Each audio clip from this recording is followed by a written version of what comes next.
Hi everybody, I'm recording from a different spot today. I just came back from 3 weeks of travel, and after all that travel, I don't have the studio set up inside.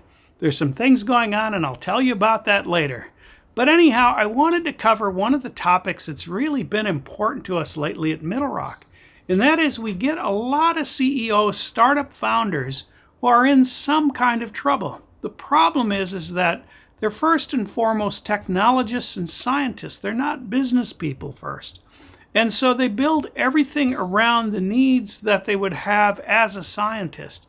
They don't think about their org structure, how they're doing overall, some of the things that they need to be executing on. They're not thinking about financials. They're not thinking about growth plans. They're not thinking about any of that stuff because it's just not how they think about their business. They're first and foremost great inventors, great technologists, and they made the mistake of never getting a business partner to partner with them to build their organization. So naturally, when their organization gets to a certain size, they flounder pretty badly. And that's about the time that they call us and ask us for help. And we do everything we can to get them out of that trouble. Problem is they don't have any experience running a company, but they're great at what they do. And so we want to both preserve that, at the same time build the company that they want so that it financially does well and they see some rewards for the technologies that they invented. This isn't a case of a power struggle. This isn't any sort of thing like that. This is purely a case where the individual who's starting the company has skills in one particular area, and often it's academia or it is some type of research or science, but they don't have the skills at all as a CEO to run the company. Now, they should be involved in all aspects of decisions related to the technology and the customer and what the product offering should be. But typically, they don't know anything about how to build an organization from an HR point of view, how to create accounting systems, and how to create even a basic org structure to keep the company going. Often they run out of money. Often they don't even know how to play the game of raising money if they need to, and just how to keep everything kind of moving in check. That requires a very different skill set. So imagine if you're a scientist and you have been working in a lab for 20 years before you decide to go off on your own. You have amazing lab skills, but chances are you have no skills at all as an experienced CEO and wouldn't know the value difference between one decision versus another unless you heard about it from somebody else because you haven't been there before. This is not to fault your abilities to run a company, but it is two entirely different skill sets. And too often, it's a combination of not having the skill set with Dunning-Kruger, where ignorance begets confidence. And so you have these people who go, well, it can't be that hard to run a company. And sure enough, it is. And they end up falling on their face or destroying the very thing they started.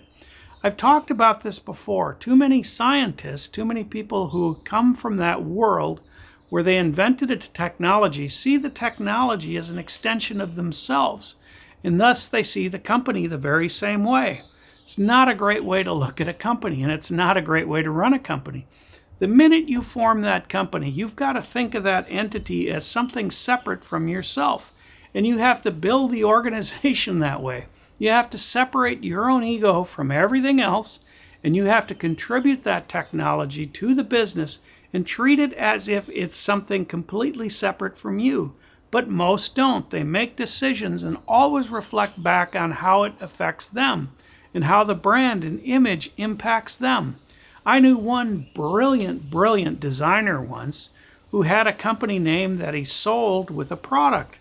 When he sold it with a product, he didn't realize that whatever that product did was going to reflect on his name. And so he had a very difficult time ever separating himself from the product. It's why I never suggest naming a company after yourself. If you want to keep your reputation under your control with your name, don't name the company after yourself. Don't do that. That's in fact a great way to get into trouble. So separate all of that stuff and you're going to be just fine. So find that partner, find that consulting group, very much like what we do, to help you separate yourself and the needs of your organization and finding that right person who can help you run the company. We can do it, but there's lots of others who can do it out there, and so I would strongly encourage you to go do it. That's it for today. I'll see you soon. Thanks for watching this episode. If you want to follow us and know where we are, you can find us in a bunch of places. We're on middlerock.com, which is our website. Up at the top, you'll see things for upcoming Zoom events that you can participate in. We bring in other speakers and we talk about entrepreneurship. You can also find me on Tom on Entrepreneurship on Quora, as well as Tom Nault on Quora. I also have a personal website, tomnault.com. You can find there, but I don't talk about business as much. So you can find us in all of those different places. And so we hope to hear from you. Write us, let us know what you think. Don't forget to hit the subscribe button.